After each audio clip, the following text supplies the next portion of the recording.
What's up, YouTube? This is the Atheist Chef, and I had a thought, and thinking is very dangerous nowadays.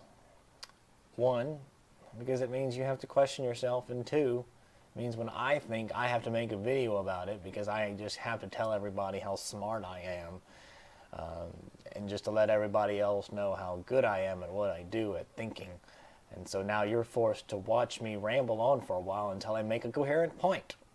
So, let's begin, shall we?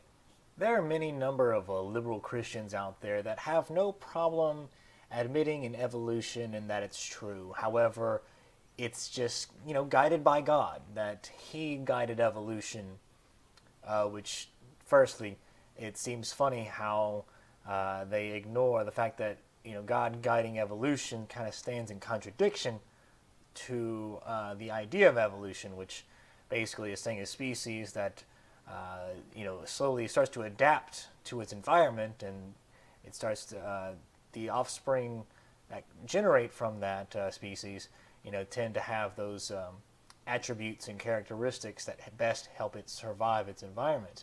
But when God is in charge of it, it's really not so much about that. It's really not evolution.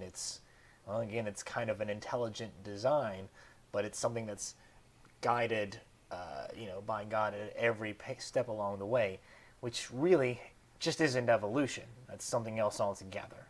Christians will tell you that God created the people, to worship Him, because that free will that they have here on earth makes the worship just much better, and that the worship that He's getting up in heaven, no, not really. That's the weak shit. He needs that good stuff. He needs that stuff that us people on earth can give Him.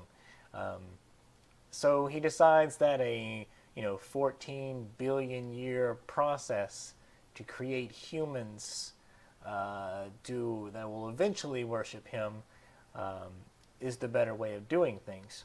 So then Christians also fail to realize that it seems odd that God would choose the Hebrews first. Why was He their race? I mean, there were so many cultures that existed before then, like the Sumerian culture.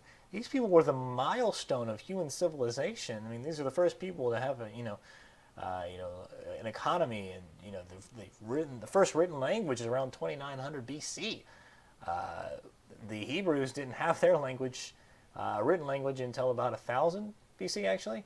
And then all these other cultures as well. The Egyptian cultures, about 2400, and they had the written language. And then the Akkadian, the Elites, the Elamites, the Hurrians, the Hittites, the Greeks, the Luwians, the Haddocks, the Ugarites, the Chinese, the Old Chinese, the Phoenicians, and then the Aramaics and Hebrews finally come in around 1000.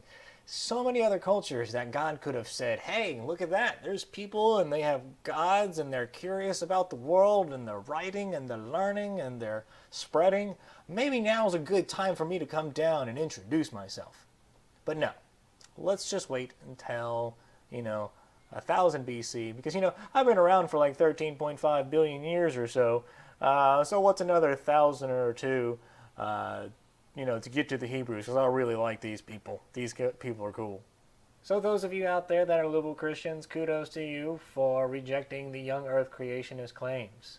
However, this seems like another little arrow in the quiver to show that maybe you should have thrown the baby out with the bathwater.